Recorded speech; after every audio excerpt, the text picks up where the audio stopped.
So it finally happened. A deal so massive it could literally reshape the entire real estate industry has officially closed. Compass and Anywhere are now one company. But here's the thing. While the ink might be dry, the future is anything but clear. Today, we're going to dive into the biggest unanswered questions that pretty much every real estate pro is asking right now. And just like that, the deal is done. But for the thousands and thousands of agents under that Anywhere umbrella, this isn't really an ending. Nope. It's the beginning of a period of just massive uncertainty. The corporate press releases are out, sure, but the real questions, the ones on the ground, are just starting to stack up. Kara Amir, an agent with Coldwell Banker, really hit the nail on the head with this one.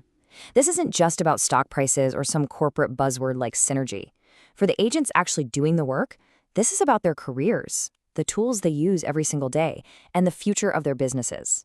Okay, so the first and maybe the biggest question is all about identity. I mean, before we can even get into operations, we have to ask, what is this new company, really? And right out of the gate, you can see a fundamental conflict baked right into its name. Just look at the names themselves, right? On one hand, you have Compass, which is all about a single, clear direction.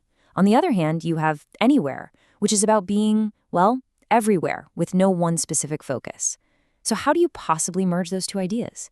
Does one just swallow the other? The branding alone is a huge question mark. And this branding question gets very real, very fast. We're talking about iconic, household names like Coldwell Banker and Century 21. Now, we've heard the usual line, oh, nothing will change. But let's be real. A merger this huge makes change totally inevitable. So will these historic brands get absorbed? Will some get sold off to other companies? The very identity of these brokerages is, frankly, up in the air. This identity crisis bleeds directly into how the company is going to operate. A merger of this scale always means one thing: streamlining. And we all know that streamlining is just a nice, corporate-friendly word for consolidation. And this is where you can expect the cuts to happen. I mean, it's just logic. You don't need two sets of regional leadership, or two branch managers for offices that are right next to each other, or two full admin staffs. It's really not a question of if these duplicate roles and offices are going to be eliminated, but when. And this isn't just some memo from headquarters. This is a direct hit to the day-to-day reality for agents. Who's my manager now? Is my office closing down? Who do I even call for support? The entire foundation they've been working on is about to be completely rebuilt from the ground up. Which brings us, of course, to the questions that directly impact an agent's wallet and their ability to actually do business. Put simply, what does this all mean for me, the agent? So let's just break down the big areas of concern here. Are Anywhere agents going to be forced onto a new Compass compensation plan? Are their desk fees suddenly going to jump up? And what about the tools they rely on? The ones that used to be included, will they suddenly become a pay-for-service kind of deal? And maybe the biggest one of all, will they have to sign entirely new contracts? Any one of these things could be an absolute earthquake for an agent's business. But hey, it's not all uncertainty and anxiety. There's actually a massive potential upside here. Think about it. If they combine the referral networks of all these brands, they could create one of the largest, most powerful broker-to-broker referral systems in the entire country. And that could be a huge new source of business for every single agent involved.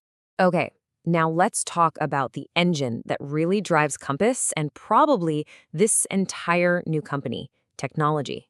You have to understand, this isn't just a real estate merger. In many ways, it's a tech acquisition. And this quote is the absolute key to understanding everything that's coming next. See, Compass doesn't view itself as just another brokerage. Its core identity is technology. And that philosophy is going to be the driving force behind how they integrate this massive Anywhere infrastructure. So, this leads to the most logical question of all. Are they really going to maintain two separate tech ecosystems? Or will they do what tech companies always do and streamline everything onto a single platform? The smart money is definitely on the latter, which means thousands of Anywhere agents might have to learn an entirely new suite of tools from scratch. And this all gets even more complicated when you talk about the franchisees. I mean, these are independent business owners who've built their businesses on their own systems and platforms. Are they going to be forced to integrate into the Compass ecosystem? This raises some really fundamental questions about their autonomy and how that crucial franchise relationship is going to be managed from now on.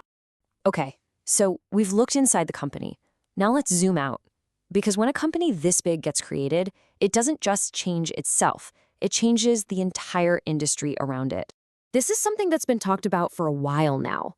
With this much market share, could they create their own private network where listings are shown first before they ever even hit the public MLS? That could give their agents a huge advantage and attract sellers who really want that exclusive off-market exposure. And you can't talk about industry power without mentioning the elephant in the room, Zillow. There's already a court battle brewing between them. So just imagine if Zillow flexes its muscles and bans all Compass-affiliated listings. And yes, that includes Coldwell Banker from its platform. The fallout for agents would be immediate and it would be severe. This new giant is also going to have some incredible leverage over the traditional power structures, like the local MLS platforms and the realtor associations. Their sheer size gives them a much, much louder voice in how, where, and when listings appear. You have to wonder, will it get to a point where their agents don't even feel the need to be members of these associations anymore? And that influence, it extends all the way to the top. With this kind of national footprint, especially in key markets, they could easily become one of the most powerful lobbying forces in real estate, shaping policy and procedure at a federal level.